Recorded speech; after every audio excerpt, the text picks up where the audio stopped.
Alright, hey guys, this is Scourge, back for another video.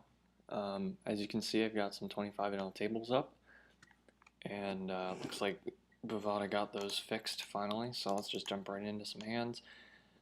Decided that today I'm just going to two-table. Um, you guys can let me know if things feel slow. I know that I sometimes get a little bit, antsy when I'm only two tabling zone. We've got two spots right away, but there will be some moments when I'm mostly just folding. So definitely don't hesitate to tell me if this gets too boring. But I figured I'd try this, just play 25 and I'll really focus in on individual hands if I can. We flop a gut shot here. He's short, so I don't think I need to c-bet as uh, as large. Here, when he donks out for this size, it's often a draw. I'm just going to call one, kind of see what happens. It's not like a great strategy, but often they'll just give up. This kind of looks like a weak pair, so I might just be able to barrel him off of it on the river. It can probably credibly rep the flush here, so if he bets tiny like this, I'm going to raise. A little bit bigger just to discourage calls. Yeah, so he does fold there. This isn't really that great of a barrel card. Queen Jack comes in. I still don't think flush draws are going to fold. He's really too short for us to get two out of line. So really just going to give up here. And we only realistically probably have somewhere between 4 and 7 outs. Some of them might not be clean. Just going to top up here. Yeah, I have very little in my roll right now, so hopefully I won't have to turn one of these tables into a 10-0 table. It seems like everyone's been running bad today, so hopefully we can turn this around. I was definitely running bad earlier on a number of levels. One of those levels being that 25-0 wasn't running, so I was slumming it down at 10-0 and 5-0 again. And here I'm actually just going to stab. Yeah, see, I mean, I think he was literally already folded out of the hand, so it's just one of those spots where he's not really going to have it that often, and even if he peels, we can probably bet kind of small twice and just get folds.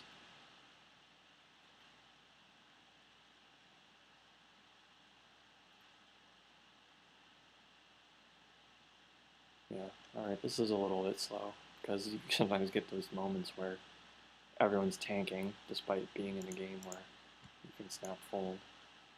So if I ever get hands like on both tables where I want to play them, but people are slow, well, just gotta wait.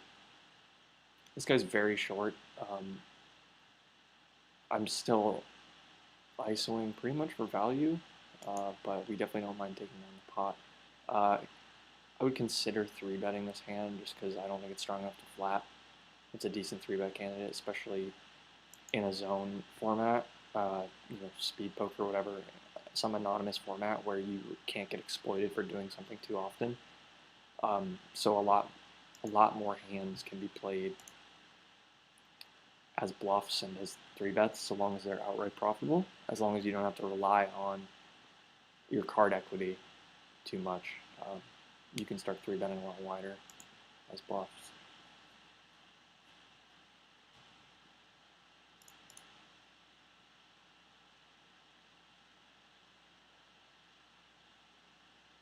We flop top set on a monotone board. Not really looking to slow play here. There's bad cards, action killers that can come. Villain will definitely put money in with just the king of clubs, or something that's like a pair and a flush draw. He raises, which I'm not like excited about, but we're obviously never folding. Question is, how much do I want to raise? I think I do want to raise just because flatting again kind of puts a lot of bad turn cards out there. This size seems okay to me. I don't really have a great reason for doing it, so I use just screwing around, but okay. We flatted pre-flop, which I think is okay against the stack size. I don't love it, but it was all right. I think I'm just going to fold here. If we had like a different type of hand, like an 8-9 suited, I might be more inclined to like raise, because we would have some kind of like backdoor equity.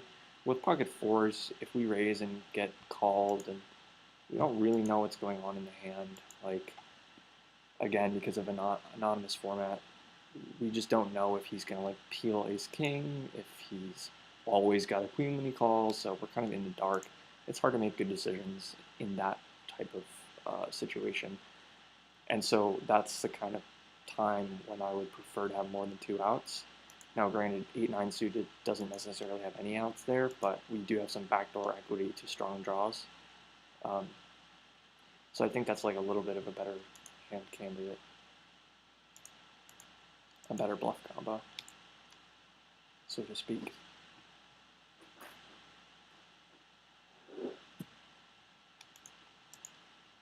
There are going to be some silences here in the video.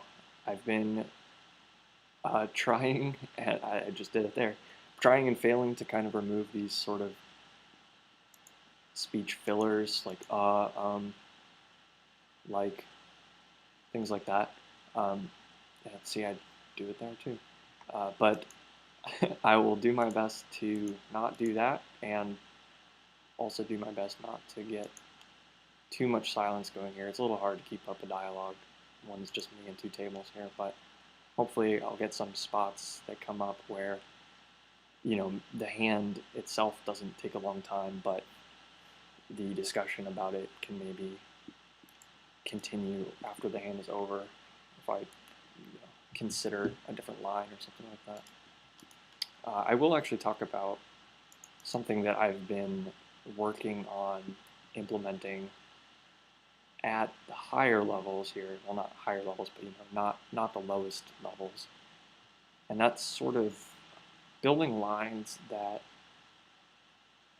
are not as dependent on our cards, but dependent on our anonymity. So what I mean by that is basically a line in which we are just playing solely against our opponent's range, regardless of what we have in our hand. Now, that's sort of an overstatement of what I mean, because a lot of times we'll still have to be careful about what hands we're choosing so that we're not blocking things that we want villain to have and fold. I think this is fine to check back. We have a pair.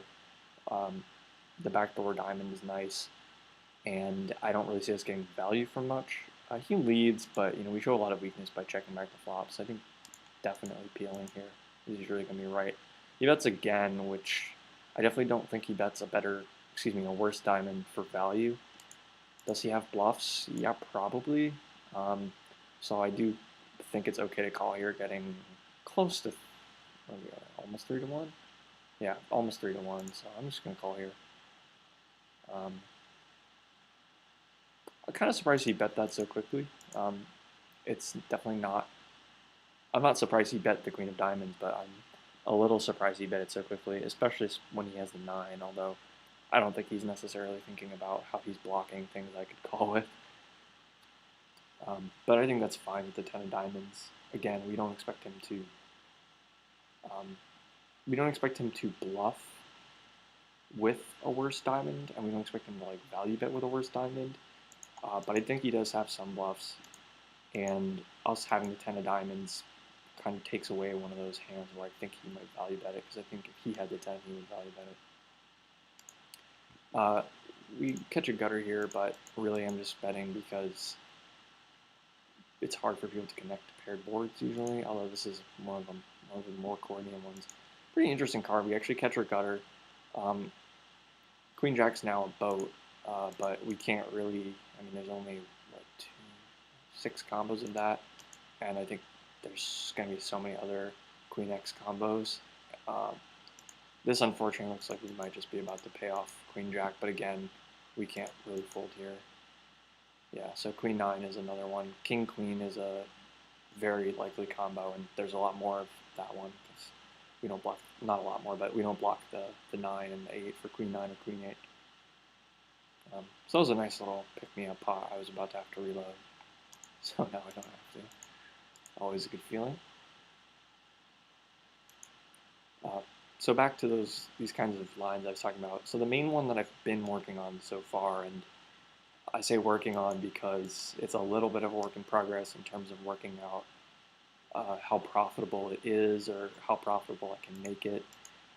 But the basic scenario is we take a situation where either under the gun or middle position opens, and we are ideally on the button, but we could be in the cutoff, ideally on the button.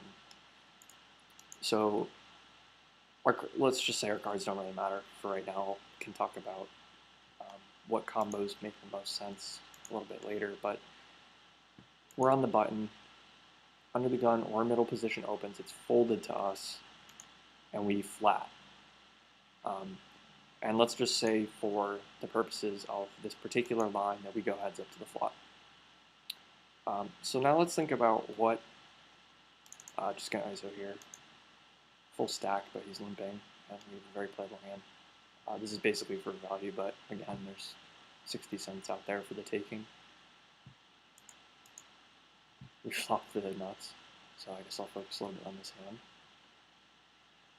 I'm going to go big just because he's showing loose passive tendencies, and this is a board that he's going to apparently not connect with, but a board that should hit kind of a limp call range, like a sort of weird Broadway type hand. We're going to get a really good price here. I'm not excited about this short stack, but I don't think he's really going to rejoin that often. People who are cold calling such a short stack usually aren't going to cold call, see someone 3-bet small, a call, and then just decide to back raise. So pretty much checking out of this hand once I don't flop a set, especially once I see that bet. So yeah, so under the gun opens, button, we flat, go heads up to it. Let's think about what under the gun's range looks like. It's usually going to be fairly tight. Now, there's definitely some loose players on Bovada and everywhere, but the key here is that the average player is not going to have lots of low cards. He's going to have mostly high cards. So the second part of this hand is recognizing what board type we're looking at once the flop comes out, and exploiting the fact that most players are going to c-bet too wide on many different board textures. The other piece of this that's important is that once they c-bet too wide, they're going to continue not wide enough, basically. So they're going to take too many hands to the flop. Excuse me, not to the flop, but they're going to c-bet too many hands on the flop. Usually close to 90 or 100% here, it seems. And once they do that, they're just going to fold if we raise a lot of the times when they don't connect. And sometimes if they just don't connect hard, like top pair or better. So a very profitable play, in theory, should be to just start to recognize what board types aren't connecting with that range and just start raising the hell out of them. And the reason we can do this in zone, again, is because we're anonymous. And so no one's going to look at our raise flop stat and say, oh, player 5 is, he's raising like, 70% here. And so this can theoretically be an inherently profitable play, an outright profitable bluff, basically. And this assumes no card edge. If let's say the board comes king 5 deuce rainbow, and he c-bets, and we raise, and he continues, like, we don't have to have anything. This is a little bit tight, but he's short and raising big. I'll just get rid of it. So it's kind of, it's kind of elegant in that our cards really don't matter, like fundamentally don't matter. We don't need equity. We're going to make a play that is outright profitable, at least in my experience so far. I'm just going to flat here. We have a top pair and a flush draw, but the truth is that I think people overplay this kind of hand. It's not really much more than a bluff catcher here, a bluff catcher with a draw. We get 2 checks. I think he can have flush draws a lot. He can also have stuff like queen jack. I think we can actually value bet here. When he bets but then checks the turn, I think we're always ahead of him, or at least so close to 100%. so as to not be that important. We get check raise, which looks like 8-9 a lot. We get an extremely good price, and we have 100 big blinds behind almost. I guess it'll be about 80 big blinds behind once we call. Definitely not folding here. The question is, do I want to 3-bet? I think probably not. I think I want to flatten and evaluate the river. I think there's definitely going to be some implied odds against his strong hands. He checks, which, I mean, I think we actually might be ahead sometimes, but he could also be trying to induce. I definitely don't think we can value bet because he's usually going to have air or like some, oh, okay, he just makes the worst flop call ever and turns a set. That's like the 5th time today someone's turned a set on me, so I'm a little not pleased about it, but that's okay. Yeah, so as I was saying, basically people overplay that kind of hand in that they just kind of say, oh, well, I have a pair and a flush draw, like, let's get it in. But that doesn't really make sense because what are you getting it in against? Like, anything that's continuing on that kind of board is usually crushing top pair medium kicker. And so suddenly you've turned a hand that had showdown value into a bluff, and you're suddenly relying on just your draw equity.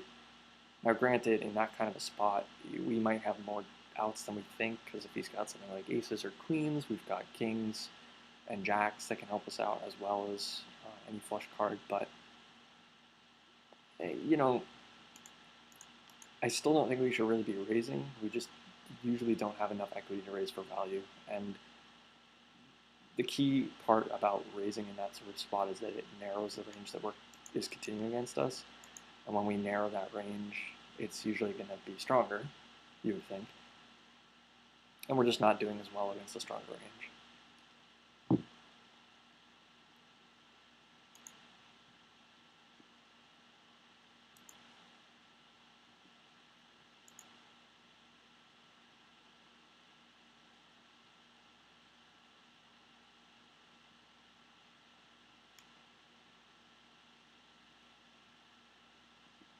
Now back to my outright profitable bluff scenario.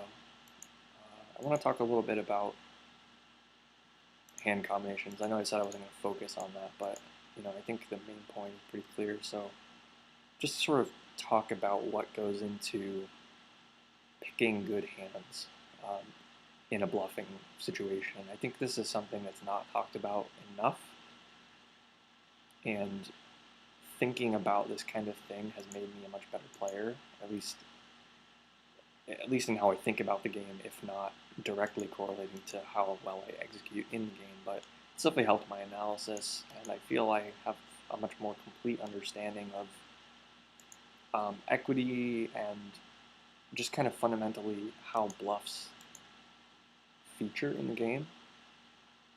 So when you're going about picking a bluffing hand, so when I say that, I mean you're kind of constructing a range that would take some sort of a bluff line. The two things you kind of always have to consider are pot equity and fold equity.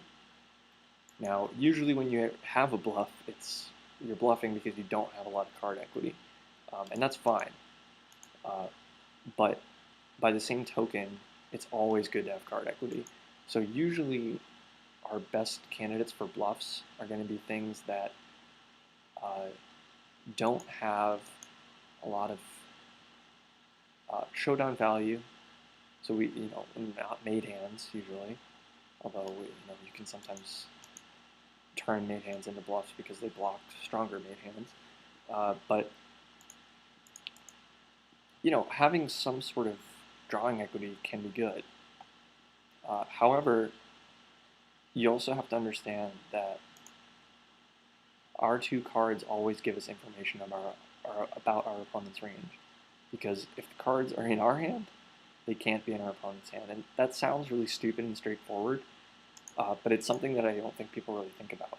So, for example, we're on we're the pre-flop raiser and we're on the flop. We've just c-bet on a two-tone board. And let's say that we have the ace of a flush draw suit, and we face a check raise on the flop. We kind of immediately know that it's a little bit harder for the villain to have bluffs because we block the nut flush draw, which means he cannot have the nut flush draw at all. That gets rid of a lot of potential bluff combinations. So that's just sort of the way in which you can think about blocking and blocking combinations. So now after that long rant, kind of one of the ways that you pick good bluff combinations is by making sure you don't block the things that you want the villain to fold. So for example, sorry, we're getting some action here I was not expecting. We had check raised.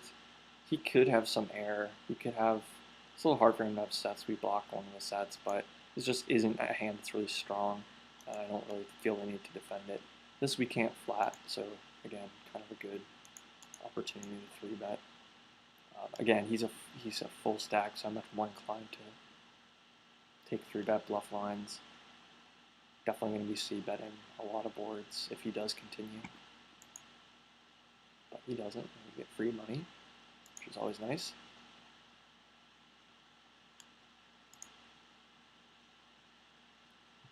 So basically in a spot where, well, I guess I'll use the example of this line that I'm working on. If we want the villain to be, we think the villain has high cards a lot, and we want him to be bricking a lot, then we kind of don't want to have the cards that block the high cards. Basically, we're better off taking a hand like 6-7 suited and flatting it and then raising the flop as a bluff than say King-Jack offsuit, because King-Jack offsuit is going to block a lot of those Broadway hands that are going to miss the flop. Here I just bet again because a lot of people like to float blind versus blind, and I was kind of distracted by talking about bluff combinations and such. But anyway, so I just think it's going to be better for us to choose low cards, or at least medium cards, like 9x and below, and just kind of using those. And those also are going to simultaneously hit the boards that we're interested in bluff raising more often, which means we are going to get some of that card equity as well. This is a little bit loose from middle position. I flopped pretty well, but I think it's okay to start kind of opening pretty wide again with this anonymous format. I'm going to c-bet here, even though it's into 2 people on a wet board, just because we do have that gut shot and a back flush draw, and we don't really get a good enough price to continue here. He's too short. There's not really enough implied odds. I mean, you could make some weird argument for rejamming, but I don't think we have enough equity when called, and I think probably he's not raised folding very much.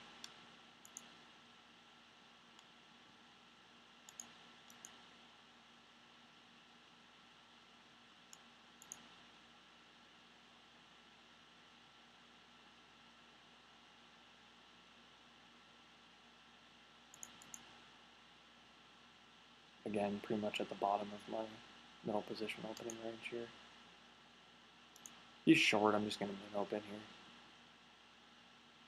Pretty terrible flop for us. I think I'm actually just going to check give up. He snap checks back, but okay, he literally looks like he's not here, so I'm just going to snap at this minimum, and just in case he had 5-8 offsuit or something.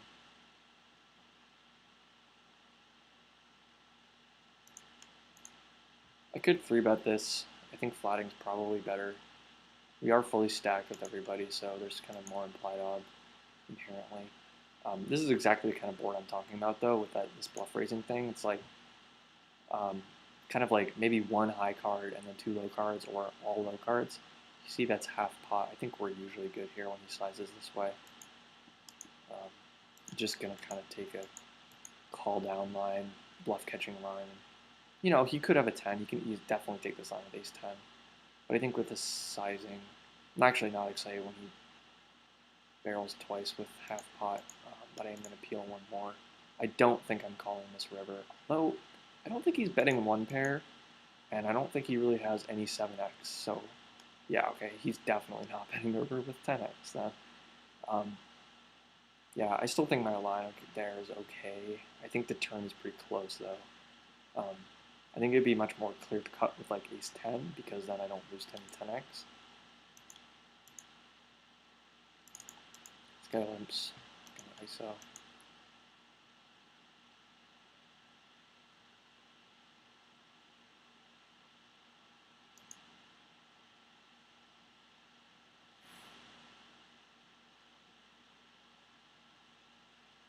He calls, we get one of the nut boards to c-bet here. It's dry. There's only really one draw out there, that's 10-9. I guess there are gutters too, but when he checks the flop and then c-bets, even though this is pretty much a zero equity bluff, I think it's an okay spot because he's just not really representing very much here. Pocket nines, I guess, is a strong hand. Pick up a gutter here, so normally I wouldn't barrel this card in particular, but when we pick up equity, I think it's an okay spot. And now this is kind of a gin card for us because, I mean, for some players they're going to notice that it's a good barrel card. So except for like ace jack, we're almost always ahead, and I think it's going to be hard for him to form a jack here. But this is still a bet fold if he somehow has some weird slow played set. I mean, he's going to check raise the river. And I just don't think he's going to check raise any air on the river. People just don't check raise air on the river enough. He does fold, which, you know, I'm okay with. I'm guessing he didn't have a jack, actually, because it's one of those things where, like, players kind of look at a hand like a jack there, and they're like, well, you know, I have top pair on the flop, my hand's good. I have top pair on the turn, my hand's definitely still good. They see an ace come on the river, and they're like, well, my hand might not be good, but it's probably still good. I'll call. Whereas if the ace comes on the turn, I feel like they're more likely to fold because there's another card to come and they think they might face another bet. And so, well, usually when people have a weak hand on one street, they'll call, and if they have a weak hand facing bets on two streets, they'll fold. This isn't like a strong theorem or anything, but it's definitely a trend that exists among passive players. You know, more among weak type players than, you know, super calling stations. Obviously, calling stations just don't fold. But it's definitely worth taking note of, I think. So, like, when we pick up that ace there, I'd be more inclined to bet it for value. So, and because he didn't call, I think he's more likely to have something like a pocket pair lower than jacks, or like 8x. He c-bets this board, it's super dry. Middle position, so he should have relatively strong range, but this is one of my best hands here that's not a king. He bets here, I'm folding because it's just like always queen jack or ace 10 or king queen that decided to check the turn for some reason. But I think my hand's good here a decent amount of the time. He will run into a queen sometimes when he, like, I mean, especially because he like tanks there and checks. I think where he might be behind to a queen, but, and then of course tens is like the only other hand that beats us. But you know, that's okay. I think our line is fine still. We only really lose one bet, and that's pretty good given that we're in an extremely dominated situation equity-wise.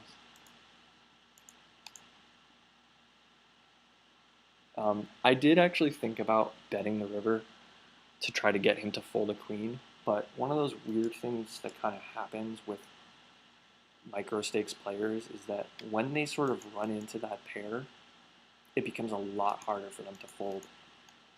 Even if my range is the same, and even if they beat the same amount of that range, i.e. their ace high is the same hand equivalence as, I don't know, queen 9, even if that's true, they will call when they have the queen much more often than when they have the ace high. So I think it can be dangerous to kind of recognize that a player has run into a pair that doesn't have much value. I was a misclick. I meant to raise there. We spike a queen, which is fun. I don't expect to get paid that much, but I'm just going to pot it all the way because if he does have a queen, I'll fold him. This is a board type where we're really only going to maximize equity against one hand type, and that's queen X and pocket pairs. And I think a lot of pocket pairs might raise when we complete the small blind. But yeah, so it's important to keep in mind that people are gonna kind of get even more call happy when a full stack does this. I've been defaulting to just 4-betting. We'll see how it goes here. 625 is a decent size. I just don't think people 4-bet all that much, and the people who 3-bet out of the blind in the spot tend to do it more liberally. This is an okay board. I mean, we catch top pair, which is obviously good because we beat like jacks, queens. It's not great in that we don't beat tens now. It's not great in that I expect he won't necessarily stack off ace king 100% of the time. When he checks 3 times, I expect I'm usually good against like jacks or queens. So I am actually going to go for a bet here. Pretty small, just half pot. Try to get looked up. If he check raises here, it's pretty sick, but I think it's a fold. Just one of those like weird spots where if he does have 6s or 7s, I mean, most people don't have the discipline or the patience or whatever to check 3 straights. I'm not saying they even should take that line, but I'm just saying that most people don't have the discipline to do that, even if they thought it was the right move. But at the same time, you know, those people exist, and what is he really like checking 3 streets check raise? Is he really like, oh, I want to get him to bet just that little bit more, and so I can check raise bluff him out of more money? Like, nobody is really thinking like that at 25-0, and if they were thinking at higher levels, it probably wouldn't work because people are better. But the point is, people don't really check raise bluff the river, or at least certainly not enough of the time for you to really worry about it. We get virtually a min 3-bet here and a call. This hand's going to play extremely well multi-way, even out of position, and stacks are still fairly deep because of his sizing, so definitely calling here. Catch one of the worst boards in the deck for us. I mean, you know, just one where we have pretty much 0 equity. He checks, which makes me want to stab if he checks again. He doesn't, and I want to float, but I think when someone has a shorter stack here, he started with about 60 big blinds. Odds are he's being a little bit more honest in this spot, betting into 2 people.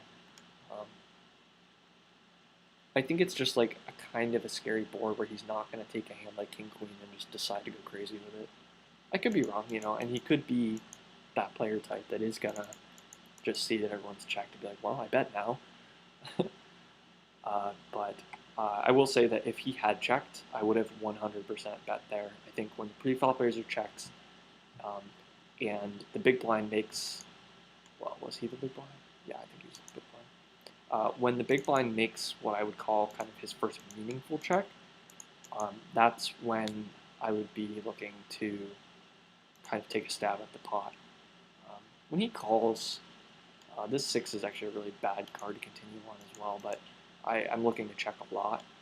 Kind of an interesting river. He shouldn't have a ton of 5s in his range. 5-6 is in his range for sure, but I mean, we can't raise the river really. I mean, he might bet call an 8, but I think we're just going to value on ourselves if we do anything but call here. Wow, okay, so that was a pretty thin bet for him. I guess he's putting me on like ace-king or something similar a lot, which is probably right when I take that line. I might check those back sometimes, but, you know, I definitely c-bet bluff a lot on that board. So, you know, his call with the gutter on the flop is a little questionable. I think a check raise would be a lot better. If people were deeper here, I might squeeze, but $15, $6.25, definitely not. Anyway, a better line with that 6-7 I think would have been a check raise, just because, yeah, he has a gut shot, and yeah, he thinks we don't have anything, but what's he going to do? Like, he hopes we check the turn, I guess, and if we do check the turn, I guess he can lead the river, but the truth is he basically just let us see 2 free cards by taking that line, which is part of why playing out of position is really hard, is that you don't know what people have done, and so you kind of have to construct lines based around you know, people that haven't acted yet. I'm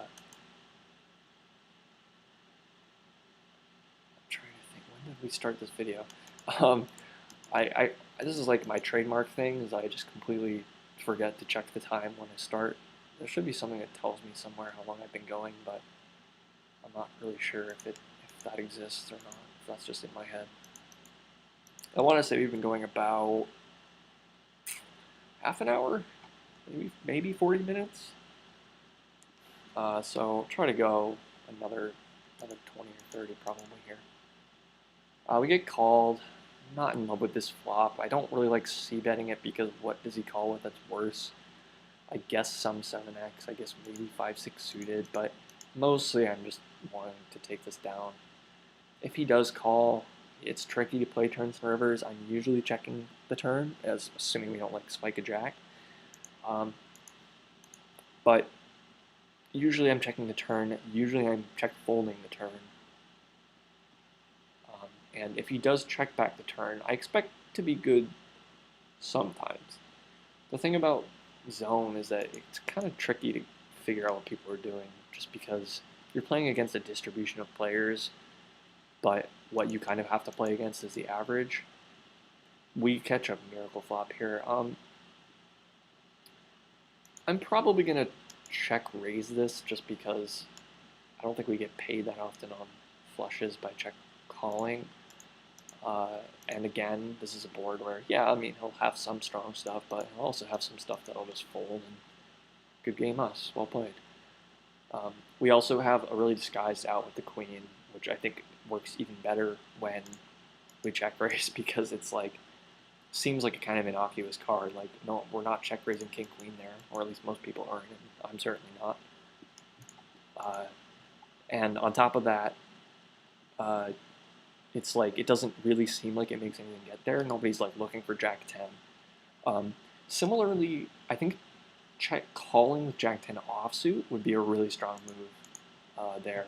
It has less equity, so I don't really like check raising it and opening myself up to potentially facing another raise. Whereas with Jack 10 suited there, I basically know where I'm at, and I can decide whether it's profitable to get it in or not.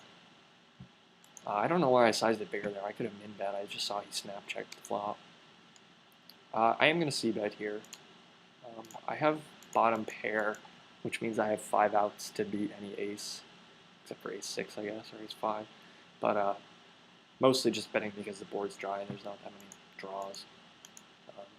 There are gutters, of course, but we're actually ahead of gutters, so kind of worry a little bit less about them, and I'll kind of be on guard if like a king, queen, or jack comes.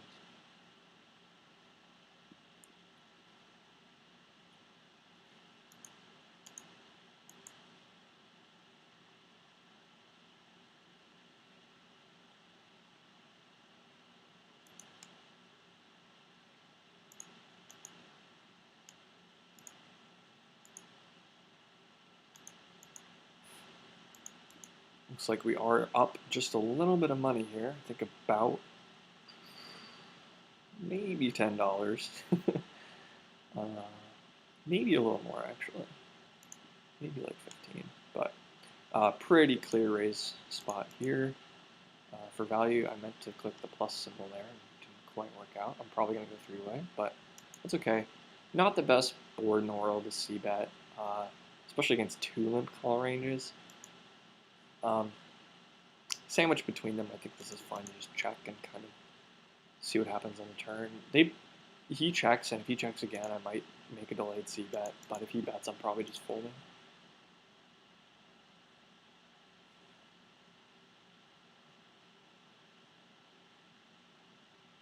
He's going to tank forever. Okay.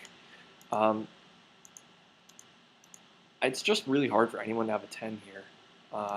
He can have some flush draws, but I kind of find it hard seeing him check the flop behind the flush draw. It's just like one of those clear spots that most people bet. I think he folds face up. Yeah, I know I got there. I mean, that was pretty clear. But, I think I'm probably betting any overcard that comes on the river, and I think he's probably folding on any of those overcards. So in reality, we actually have a lot of outs. We have more like, just trying to figure out what to do here. I don't think this is a great board to c-bet again. Uh, Almost identical board texture actually, but and this is fine to just give up. I mean, we have 6 outs if we're behind. We lose to some of his air balls. We can't call the river, so let's just find one here.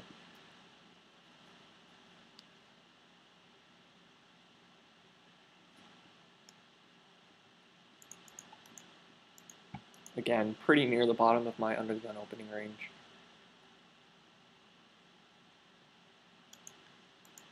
I'm actually kind of sad we haven't actually had the situation come up where like under the gun will open, I'll be on the button, I get to flat and then do something fun on the flop. Like that hasn't even happened. So, it's not like a game changer in that even though, yes, I'm exploiting the anonymous format, I'm actually going to 3-bet here. I don't always 3-bet Jack, ace Jack here. It's just something I've started doing more because I think that when people do tend to continue, it's like the people who are continuing a lot are continuing like way too much, and the people who are folding too much are, that's fine because they, like, odds are we're ahead of their range anyway. So, I think defaulting to 3-betting that is probably fine. In which case, I'm basically 3-betting any ace. Which, again, because it's anonymous, it's fine. If it weren't anonymous, obviously I couldn't get away with 3-betting whatever percentage of hands that would be. It would be a pretty high percentage.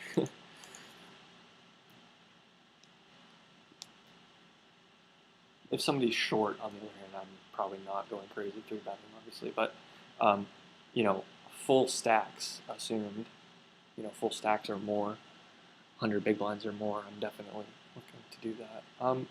If he were fully stacked, I actually might 3-bet this, just because he's ISOing, and so I tend to assume those players are usually going to be better. It's not always true, sometimes people have real hands every once in a while. It does happen in No Limit Hold'em that sometimes people get hands, but it doesn't really happen that often. And so you kind of can just attack those ISOs pretty wide because, again, in this anonymous format, you can go pretty crazy with your 3-bets and you're obviously not going to get exploited. So as long as you're picking good hand types or getting enough folds, as long as you're getting that right combination of them, I mean, you can do it with whatever. And there's a lot of good situations that come up that I think are probably going to be underutilized for people who aren't used to playing in this anonymous format. Pretty soon I might just start waiting with junk hands on the button to see what the action is, because I really just want to show this play in action at least once this video since I've babbled on about it for so long. We make a standard open and catch a pretty bad board for our hand, but hits our range very strongly. Villain can have a much wider range than we will usually, so it's pretty totally standard to c-bet there.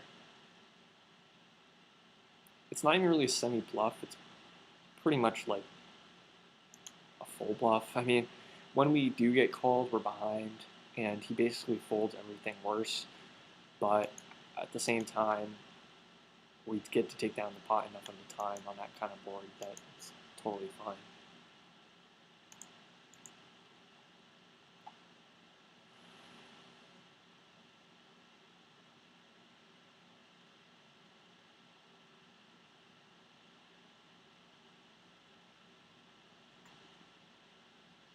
Limp, over limp.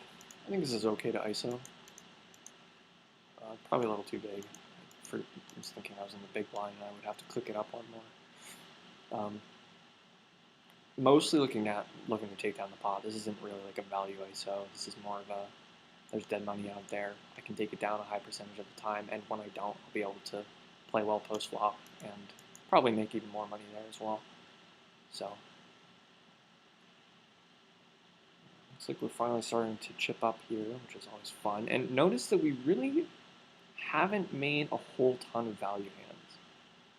That, that's not to say that we're running bad, because we've had a lot of favorable spots pre-flop and post-flop for us to kind of take down small pots. But I just kind of want to point out that poker's not really all about that big pot that you won with the nuts.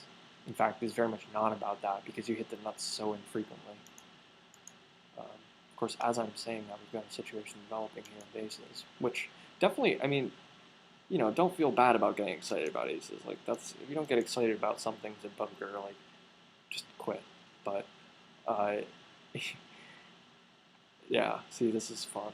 I'm enjoying this. It's too bad we don't get him involved, but we flop basically an unbeatable hand unless he runs jacks. But poker's not really about hands that happen like that, where you just are sitting on the nuts and suddenly get action. It's about picking those spots where you're not going to win every time, but you're creating a profitable situation that, if repeated, will yield profit. And so I'm kind of saying this for the video, but even more so for myself, because truth be told, I've been running quite terribly for a pretty extended amount of time, and on top of running bad at the stakes I was playing before, I just moved down.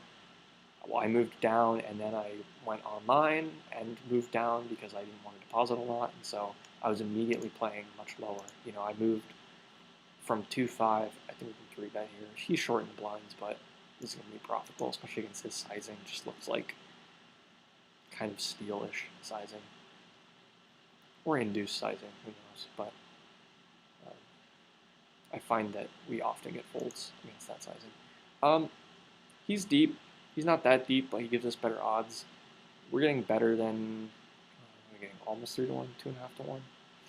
I think this is fine. I think we get implied odds. I'm probably going to lead this flop, just because checking through if I do have the best hand, I think is worse. Well, now I can fold. I am actually going to be ahead of some of his leading range, but I'm just never going to know when I'm ahead. I am going to sit out and see what happens now, because I am very curious. He gets folds. That's actually kind of a bummer, because it means, I already kind of knew that leading there would be probably correct, but the thing is that the guy who raised is usually not going to have a pair. He will have pairs, like 20 to 30% of his range will be pairs, but very much of the time he'll have an ace-queen hand, and he'll see that board, and he'll face a lead, and he'll say, I'm behind, and there's not much I can do about it, I guess I fold. And the point of betting there is not, oh, look, I got ace-king to fold, because obviously we're ahead of ace-king. The point is that we take a spot where, our hand wasn't really anything pre-flop, in that 4 ways, we're often going to be set mining there. And it's not that, I didn't explicitly say that pre-flop, mostly because it's pocket 9, so it's a little bit stronger. But let's even just say we had 7s there instead of like 9s or 10s hand. I think 7s is different enough from 9s to kind of discuss a different quality in terms of how they play. Let's say we have 7s there. If we check and that the pre-flop raiser does indeed have ace-king, he's not c-betting into 3 people. And if he is, he probably has a flush draw along with his ace-king high. So the point here is that board will normally check through, like 70% of the time or more. We catch a beautiful flop here. Really just going to be looking to shovel the money in against ace-x and flush draws. Over-potting it because I would like to get all the money in by the river if he does have something like an ace. Obviously, if he had like ace-3 where the money's going in, but and the truth about that hand where the flop was like 6-4 deuce two-tone is that it's kind of a disaster if it checks through and we were ahead, because every turn card sucks. Think about it. We have pocket 7s on 6-4 deuce two-tone. We are usually ahead, and every turn card is terrible. So what do we want to do? We want to lead. And it can kind of feel awkward because we're not used to sort of taking these weird donking lines, but it can actually be quite effective, even if it's face up. It's one of those weird situations in poker where even if you're face up, it can be correct. It's not that many situations where you want to turn your range completely face up like that. To good players, anyway. Bad players will still just grumble and say, "Well, I have ace king. Like, I don't know what you have, but that's bullshit." Um, but the thing is that even though we're face up, it's still the best move. Because again, if we're ahead most of the time, and then they figure out that we're ahead of them most of the time, they're gonna fold. And if they didn't fold, they're just getting a free card. They're getting free equity, basically. And we don't want to give free equity, is I think the key there. This is a not great board to c-bet. He limp called, though. His got a very wide range. I'll just toss some money out there and see if he folds. It's not like the best explanation ever, but basically I think his range is wide enough when he limp calls and he's got like that $20 stack. Here, on the other hand, we're three-way. There's a short stack and a deep stack. And we have bottom pair and the backdoor flush draw, and I just don't see any reason to bet. We're not really going to get enough folds. We definitely don't have that much equity when called. Whereas on this board we were in position, and I think we got more fold as well. This is a pretty interesting card because we obviously have a flush draw now. There's one liner to a straight, so 10 and a 5 are both a straight. We get almost 6 to 1 here, so we're flatting. We have perfect odds to call, and we get there, which is nice. Question is, do I want to bet or check? I think I probably have to bet just because actually he should have flushes a lot. I'm gonna crap. I don't know what he has. I'm gonna check because, well, I'm gonna check what they both have because this is a very weird play by him. Like, there's just not really anything that he should have here that takes that line. He checks back the flop, so he shouldn't really have any flopped monsters. He calls the turn, so he should at least have a draw. He should not have a weak made hand, though, because, again, these sort of, like, medium strength made hands should have been betting the flop. That's not to say that he does, but I'll get this out of the way, hopefully. I'll just bring it up in a moment once it loads. And now everything's going to lag because Bovada sucks. Okay. Load. Oh, for the love of God. Okay. Bovada is just going to freak the hell out because I want to see one hand history. No. No. Okay. Okay, so interestingly enough, they both had spades. In fact, they both had king-jack, and one of them had the king of spades, and one of them had the jack of spades, which I think is just an inexcusable play on both their parts. There's just no reason for him to bet the turn, but not the flop. There's just no reason for him to call the turn and not bet the river for value once I've checked. And I mean, I don't know. I mean, he has a gut. They both have gut shots too, but it's like, this is like the worst board ever. And do you really think you're getting paid a lot of money when there's like 5 to a straight on the board and you have the top end? Not even the top end, but half of the top end? I don't know. I just think it's probably bad. I mean, I probably should have bet there. That was bad on my part because at these limits, you just can't rely on people to bet thin. So, as we saw, the king of spades didn't even want to bet there. Not even that he didn't want to bet fold. He just didn't even want to bet. Oh well, there you go. Scourge played it bad. That's, that's fine and standard. We catch a pair here in the blind. I think this is a similar situation to the one we were discussing earlier in terms of we're usually ahead, but seeing turn cards usually sucks for us because it's good for our opponent's range. We get min raise, which I think is usually like a top pair type of hand. Maybe a draw, but usually we're behind and I can just fold comfortably here out of position with no sort of redraw or backdoor redraw.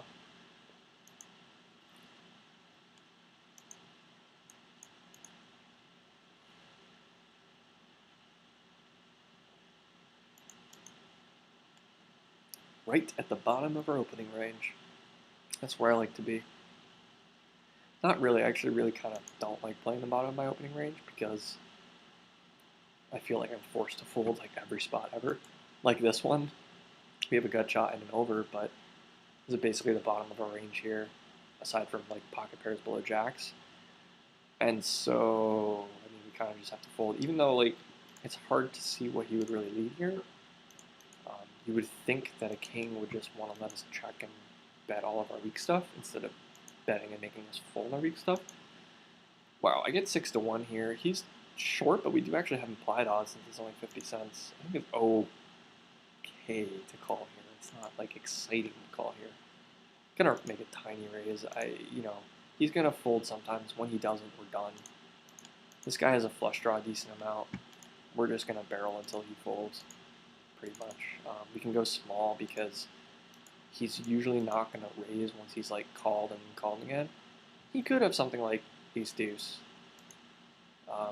which got there. He could have something like 6-7, which got there. So we're just gonna fold. I actually, think my line is fine. The 3's not the best barrel card in the world, to be fair, just because it does bring some draws in. But the plan there is basically to bet turn, bet river when the flush doesn't come, and give up otherwise. The only kind of change in that might be if we spike a pair on the turn, I might check back to try to get him to bluff the river, expecting them to bluff like every flush draw that missed. And, assuming the flush doesn't come in, we can just snap call and be like, well, if he played an ace super weird, then good for him, but he probably didn't, so, that's fine.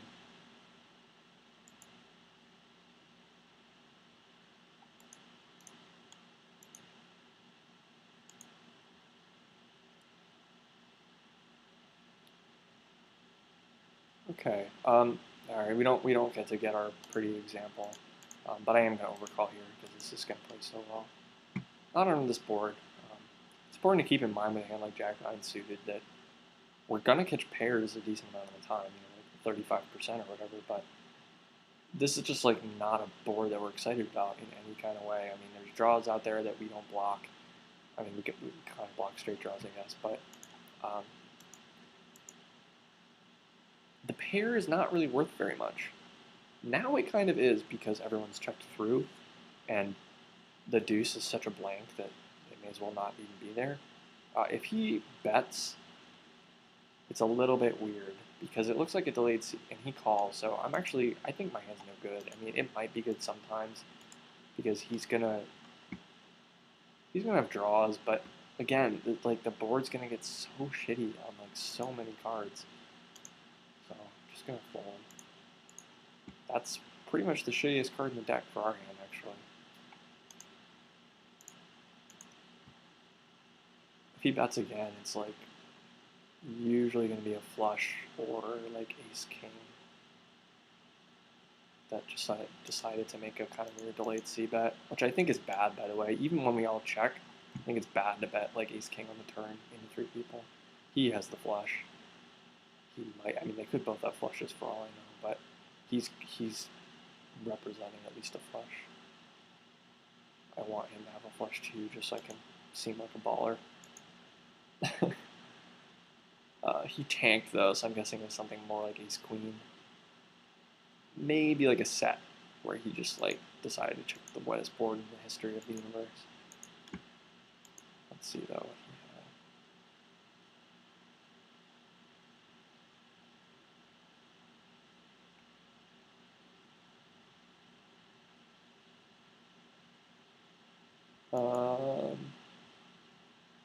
he had. Yeah, I called it there.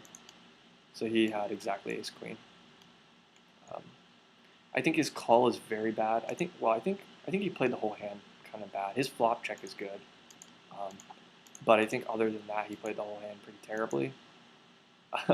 The river's kind of debatable, is up for debate for sure. But let me just get this sort of out of the way. I expect to be good here a lot, so just checking it to show down. When he bets, though, I expect he ran into some kind of a pair along the way, like a 10 or a 7. Yeah, so I think the biggest problem is that once you check the flop, like, yeah, everybody checks behind, but there's just so many draws that people aren't going to bet. I mean, I would, but most people aren't. And so when you get into this situation where not enough people are betting, like, you can't narrow their range enough to know that you can get folds with ace queen. In fact, you block a lot of stuff that folds when you have ace queen here.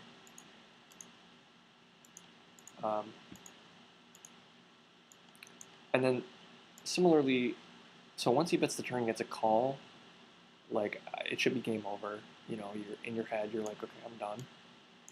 Then he spikes the pair, which I think is a little bit awkward, and I think he gets a little bit confused because I don't think that a 10 is checking back the flop in terms of what this other player would have done.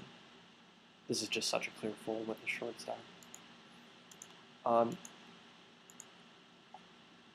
Nobody's really checking back a 10 there. And so what he has to realize is that that means that everything in that villain's range is draws. Now the villain could have a gut shot. He could have queen 8, queen jack, jack 8, jack 7. I mean, you know, like any number of bullshit hands that are played badly. But what you have to realize is that means that on the river, the villain's whole range is either busted draws or flushes. And, I mean, personally, I don't want to bet a value hand into hands that are 100% folding, that are better than mine, that are worse than mine, and that are better than mine. So, I mean, I stated that pretty poorly, but basically, the villain's whole range is stuff that either crushes you, because it's the river, you win or lose. It's either stuff that beats you or doesn't beat you, and the stuff that beats you is never folding, and the stuff that doesn't beat you is always folding. So betting has to be bad. The call on the river is just pure spew. We're going to get in here. Kind of sucks we'll be behind sometimes because we're under the gun. He's under the gun +1, but sometimes he'll have... What? Sometimes he'll have 5s, you know? I mean, YOLO, right? Am I right? YOLO. Okay, anyway. So his river bet's bad. I didn't even see how bad it was at the time, but I think it's very clearly bad. This guy will have flush draws and 9x a ton. 8 gives him 2 pairs sometimes, but we can bet fold here very easily, I think. Likely check calling blank rivers. Like if the 3 of clubs comes, I'd be more inclined to check call than to bet, just because I think a 9, well, a 9 might call, but we block 9-10. So like 9-7 and jack 9 are kind of his only realistic 9s. Maybe that's probably too loose. Maybe like ace 9, but aside from that, a lot of his hands are going to be misdraws, so I'm just giving him a chance to speed them off. But yeah, so then his call off is just inexcusable. I mean, these player types are just never taking a hand like king queen and like floating the turn and raising the river as a bluff. Like there's just, it doesn't happen enough. It's kind of a recurring theme we're seeing today is people don't raise the river with air. This has kind of always been true in poker, but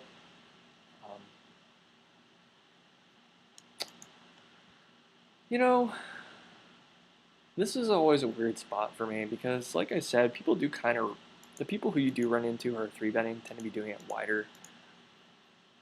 So I don't mind flatting here. This is not a great board for us. A lot of his bluffs are ahead of us now.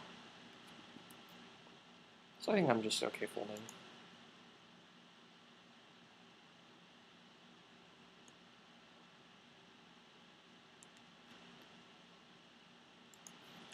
Okay, I said it would be 20 to 30 more minutes, and it's been just about 27-ish more minutes, so this is actually maybe going to be a perfect spot. Oh, damn it, he leads pot. That's too bad. Because if he checked and he c-bet, this would be like a textbook raise, in my opinion. when he leads for pot, it's like always a hand we're screwed against, so we're not even like joking around with doing anything because he's definitely not folding either. I think this is a pretty bad board to see, but we have second pair, yes, but we definitely can't bet for value, and there's two players, and it's pretty wet in terms of what a cold call and an overcall in the blind range sort of looks like. An interesting play here would be to check raise. Oh, he's way ahead of us. I say that because, you know, we could check raise. We have 5 outs. He's going to have a lot of draws and like 7x, and kind of based on how fast he calls, we might be able to make some decisions about what we want to do. He ends up just taking it down, so he was stabbing at it, which is another consideration that he'll just have error sometimes. I actually think that if he hadn't check raised, we should have, just because we can kind of credibly still wrap over pairs. Even though I don't normally take that kind of a line on this board, I think it's overplaying our hand, but I think people do that. So I think that doing it with air is actually pretty awesome, especially because, as I said, on this type of board, like unless he's just flopped a set, and by the way, we block sets, which is another nice thing about doing that with second pair. He's gonna mostly have 7x, air, and like flush draws. We don't block flush draws, which kind of sucks. I'd rather him not have a flush draw because I want him to fold right there. This I'm not excited about. This is a very bad board for us. I'm probably just bet folding here, as sick as it feels. We catch kind of the nut turn card, and I think I'm just going to jam because I don't expect him to like fold a set, even if he might not even slow play a set on this board, but we beat all his 2-pair now, but SPR is 1. So like, what are we going to do when we bet half pot? What are we going to do in like every situation ever? And see, he just like doesn't know what to do with king queen here with the queen of hearts. I mean, it's not a correct call off, and I think he knows that, but it's just really, really hard for him to fold. So good hand us. I think we played it well. Just a little too low. 5-4 suited. I actually raised from here. One thing to keep in mind about suited connectors is, again, I'm 3-betting in this spot a little bit more than I used to, but one thing to keep in mind about suited connectors is that suited connectors flop the same amount of draws and strong hands all the way down to 5-4. But once you get down to 4-3 and 3-2, those actually flop less. We can just fold here. If he had less, I would definitely be calling, but I think people do this too often with like ace-10 type hands, like random stuff, and you know, I'll sometimes get it against 5s and be flipping, but there's just not enough dead money for me to be like itching to get in the pot after only investing like 75 cents or $1 or whatever. Okay, let's see if we can get like one more interesting hand in, and then call it a night. And if not, if we end up just like sitting here folding or like raising and taking it down or getting locks, then so be it. We'll end the night on a boring note, but hopefully get one more hand to at least talk a little bit about. I really want to find a spot on the button where I can show what I was trying to do, but you know, if it doesn't happen, it doesn't happen.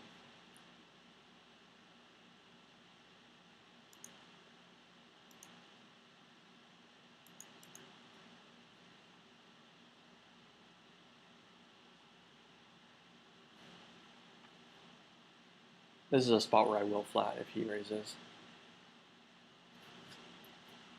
Okay, so far so good. We get an overcaller, but we might actually still be able to demonstrate the concept depending on the board type we get. If it's less coordinated, we'll be able to do it, but if it's more coordinated, this guy's range will actually connect harder with the board. This is actually like the nut board to not do it on, because like his whole range is like the worst hand in his range is a gut shot here, and he bets big, so like we're never good with that plan. Just gonna 3-bet as a bluff here. If he calls, we'll call this the last hand of the night, because it'll probably turn into something interesting, or at least noteworthy. But he snap folds. You know, I mean, that's like what we're looking for. But I am kind of annoyed he didn't call, just so we have something happen.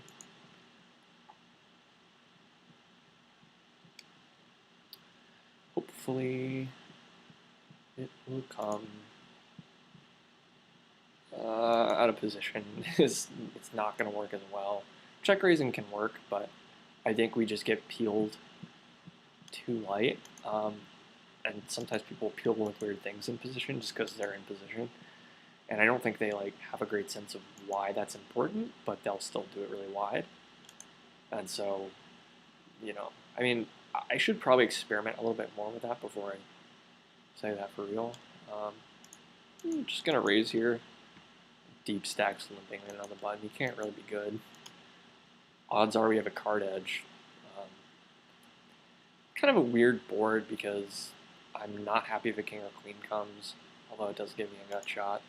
Can't really bet for value though, because like look at this board. What does he have? Like 5-4 for gutter. So I think I'm basically check giving up once I bet. Like it's not really for value, and it's not really as a bluff on the flop. When he bets like this, I think it's usually an ace at minimum, and we don't have enough implied odds to chase our gutter ball or trips or anything like that.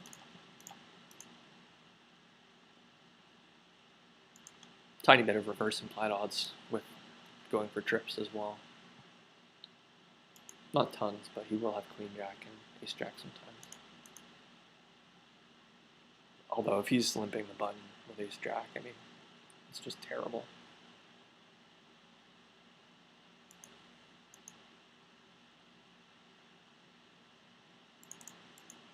Right, so for value, we expect him to continue with much worse than ace jack. We'll call this one the last hand of the night if he continues, which I expect him to. Okay, well these hands together will be the last hand of the night. Wow, can we, like, I don't even care what comes out here. Can we switch these boards? Oh, for the love of God. And then switch these suits? Everything would be just fine. This is actually an okay board, so we're not complaining.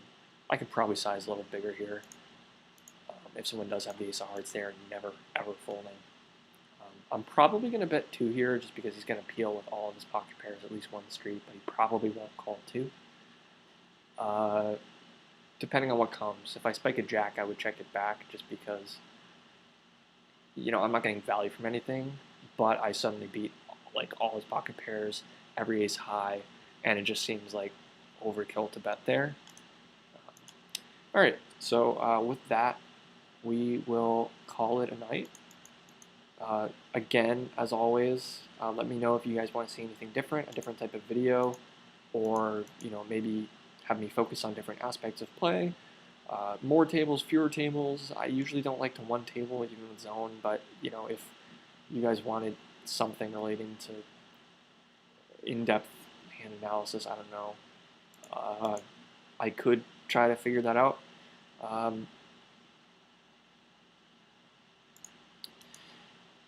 But yeah, otherwise, let me know if you want to see anything different, and if not, then feel free to tell me it's awesome or that you hate hearing me babble on and on and on. I have in the past gotten some people on here to do videos with me, and I would love to do that again.